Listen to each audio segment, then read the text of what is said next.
Hey everyone, welcome back to the channel. Today, we're diving into one of the most powerful and transformative chapters in Indian spiritual history, a time when fearless thinkers questioned blind rituals, rediscovered the soul of the Vedas, and gave the world the timeless wisdom of the Upanishads. We'll explore how ancient sages challenged rigid hierarchies and ritualism, the discovery of inner consciousness, and the birth of concepts like Ahimsa, Satya, and Atman is Brahman. Why the Bhagavad Gita and Brahma Sutra were created to simplify these deep truths, and what the ancient vision of the ideal life, the Purusharthas, means for us today. If you've ever wondered what India's most ancient texts actually say about happiness, purpose, and liberation, this video will open your mind, and possibly your heart too. So get comfy, stay curious, and let's time travel together into the heart of Vedic philosophy. Circa 700 BCE. Elaborate, expensive, and inflexible rituals had taken over every aspect of Arya life. Increasingly, the rituals were performed simply because they were part of tradition, with very few people trying to understand their true significance. Society had become rigidly hierarchical, with people of the upper varnas, or upper classes, cruelly discriminating against those of the lower ones. What's more, they insisted that they had the divine sanction of the Vedas for doing so. This kind of claim seemed outrageous to the liberal-minded thinkers of the time, who believed that all people, regardless of gender and varna, should be treated fairly and with kindness. Surely the holiest of their holy texts did not actually recommend exploitation and oppression of those who were different or less fortunate. Reluctant to dismiss outright the sacred texts that their forefathers had lived by, these liberals decided to go back to the originals for a closer look. Maybe, if they studied them with an open mind and complete focus, they would find the secret code that cracked open the true message of the Vedas.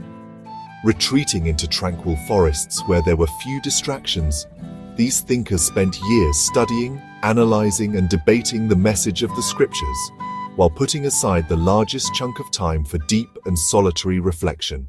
And what were their findings? A range of different ones, actually. Some thinkers came out roundly criticizing the rituals, and all the groveling that people did in the name of worship, declaring that human endeavor should be directed not towards pleasing some god outside of us, but finding God inside ourselves. The fire that needed tending, they said, was not the one in the Yagna Kund, but the flame of true knowledge that burnt so brightly inside us.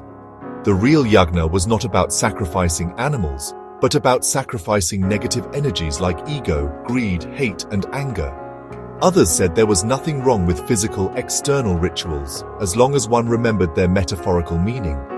It was important to remember, for instance, that the horse sacrificed during the Ashwamedha Yagna, bringing power and glory to the person performing the sacrifice, was only a symbol for the universe. One had to give up one's attachment to material things like wealth and success and fame, which come and go, for more permanent rewards like peace and contentment. Meanwhile, some truly enlightened sages came up with beautiful, powerful ideas like ahimsa, non-violence, which the Buddha championed, and which was later adapted to great effect in the political arena by Emperor Ashoka and Mahatma Gandhi. Damyata, self-control; datta, generosity; daya, compassion; and satya, a truth, justice, rightness combined that goes well beyond not lying. It was these thinkers who also produced the four Mahavakyas, or great pronouncements, which are different ways of expressing the mightiest central idea of the Upanishads. Atman is Brahman, you are God. You will find the Mahakavyas later in the book, as part of the Upanishads they belong to. When you find one, remember to say, Eureka. They put these epiphanies down as they struck them, these ancient sages of India, in rambling chunks that had neither a clear theme nor logical sequencing. Over hundreds of years today, we know these collections of illuminating, ecstatic revelations as the Upanishads. The true message of the Vedas was only one outcome of the whole exercise of questioning. All those years spent in deep and focused contemplation helped these thinkers travel well beyond the Vedas, to unknown realms. The cool part was that these realms were not outside of themselves. They didn't travel to the top of Mount Everest, or darkest Peru, or the frozen wilds of Antarctica, but deep inside their own minds. Thousands of years before psychoanalysis was a thing, These sages explored the least probed recesses of the human mind and played around with different states of consciousness: the state of being awake, the dream state, the deep sleep state, inception. Anyone? They discovered, to their wonder and delight, that the world inside our minds was just as vast, complex, stunningly beautiful and dangerous to negotiate as the world outside, and far more difficult to conquer. More importantly, they found that while the joy that came from conquering the world outside was short-lived, if only because that world was constantly changing, the deep contentment that came of conquering the world inside was not only long-lasting and unchanging, but also made the conquest of the outer world seem, well, less important. That is an exciting enough thought in itself, but before you go herring off to conquer your inner world, it might be a good idea to ask what you are actually supposed to be looking for when you plumb the depths, or how you will know that that world has been conquered. It might also help to find a wise teacher to help you get there, for the Upanishads are categorical that no one can go on this journey without an experienced guide. How does one find that wise and experienced spiritual guide? Just like one finds the perfect tuition teacher by looking around, getting recommendations from friends and seniors, taking a few trial classes, and asking yourself some hard, honest questions at the end of it. Do I feel comfortable around this teacher? Do I understand a concept better after she has taught it to me? Does she allow me to ask questions which are sometimes admittedly dumb? Does his teaching style involve pushing me hard or letting me be? Both methods work, but for different kinds of students, the trick lies in picking a teacher whose style works for you. Just like you may have to suffer several bad or unsuitable tuition teachers before you find the right one, you may have to try out several spiritual guides for size before you settle on a good one. Make sure you keep questioning yourself about what you want from a teacher and reflecting on whether your teacher fulfills those conditions. Be careful not to stay with a particular teacher simply because everyone says he's the best. Spiritual guides come in all shapes and forms. They need not be wearing saffron or white or green or have long beards or shaven heads. Anyone who lives his or her own life gently, calmly, compassionately, responsibly, and cheerfully is a great guide. Why is a guide so important, though? While it isn't so hard for the human brain to understand the inner world conquest strategy at an intellectual level, it all becomes a lot more complicated when you actually have to do the conquering yourself. For it's your own brain, or more correctly, your own mind, that you are trying to study and observe and conquer. As you can imagine, that is like entering a hall of mirrors, where everything is bound to get very confusing. Plus, this whole journey into the inner world is not about understanding things, but about experiencing things and intuiting things. And we all know that intuition, while it often happens by chance, isn't easy to come by in a conscious way. It is for this reason that the Upanishads insist on a guide. Eventually, of course, you will have to find your own way, but it will certainly help to get tips from someone who has already been there, at least part of the way, to tell you of his or her experience at each stage, like how reading up the reviews on Zomato gives you a much better idea of what to expect from a restaurant than reading the menu does. But back to our original question, how will you know that the destination has been reached?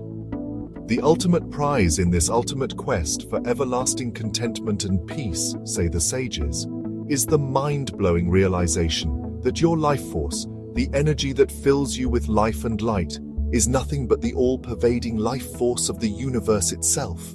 When you know that truth, declare the sages, and feel it deeply, wholly in every cell of your being, you have arrived. Once the ancient sages had themselves arrived, they hastened to share their revelations with the world, which was great. The trouble was, these revelations were spread across sprawling collections of poetry and prose, and were almost always oral in transmission, making them almost impossible to access in their entirety by people who had livelihoods to earn and families to take care of. Moreover, the thoughts expressed in them often bordered on the mystical and spoke of ideas and places and experiences that ordinary people, even the most imaginative and intellectually adept among them, could not fully fathom. The precious wisdoms may have been lost to common folk, but for the efforts of a small, select band who began to put down their own interpretations of these wisdoms in simple terms that everyone could understand. They made sure to include lots of relevant examples as well, so that more people could benefit. The best known of these ancient cliffs notes to the Upanishads are the Brahma Sutra and the Bhagavad Gita. Together, the sacred triad, that number again, of the Upanishads, the Brahma Sutra and the Bhagavad Gita is considered to be the true and complete Vedanta, distillation of the Veda, containing all the guidance you need in your quest for the Brahman inside you. The Brahma Sutra, composed by a sage called Badarayana, is difficult to date accurately, but it was probably composed around the time when BCE turned to CE, or a couple of hundred years earlier, or a couple of hundred years later. You know how this goes. It comprises a set of 555 sutras, or verses, divided among 4 chapters that neatly and brilliantly collate, organize, classify, and summarize all the lessons and wisdom of the sprawling Upanishads. There's more to like about the Brahma Sutra. Like a good insert science lesson, it starts by introducing the topic, Brahman, goes on to the definition, what is Brahman, does a review of different theories about it. What do the Hindu texts say about Brahman? What about the Buddhist texts and the Jain texts? Clears up apparent contradictions within the Upanishads themselves, lays down the steps of the process, all the way to the result, moksha, in a step-by-step bullet point format, and concludes with the uses and benefits of setting off on the great Brahman quest.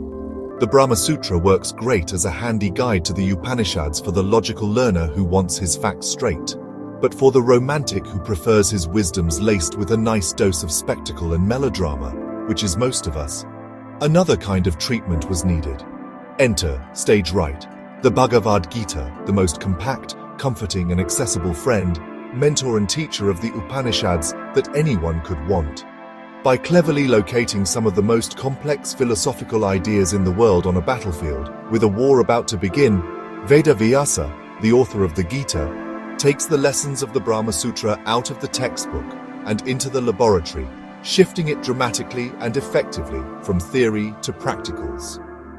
By delivering the Upanishads' highest wisdoms via a conversation between 2 best friends, both of whom we know so well from a time much before the war, he grabs our attention and converts pure philosophy into living, applied philosophy. Wow, 360-degree learning, anyone?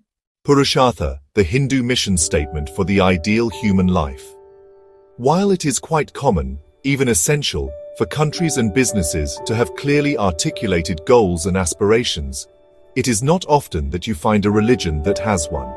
Here are the 4 goals called Purushartha of human life, as conceived by the sages of ancient India. Dharma, doing your duty, fulfilling your responsibilities to yourself, your family, and your community, leading a morally upright life, and living up to your potential, whether you are student or teacher or doctor. Artha, having a goal and purpose in life, which includes the accumulation of material wealth. The sages of the Vedas were pretty pragmatic. A life of dignity required food, shelter, and clothing, as long as it was done in accordance with Dharma. Extra wealth should be given to the less fortunate. Frittering away time aimlessly, drifting along without giving back to the community are a strict no-no. Make yourself useful. Kama, the pursuit of pleasure.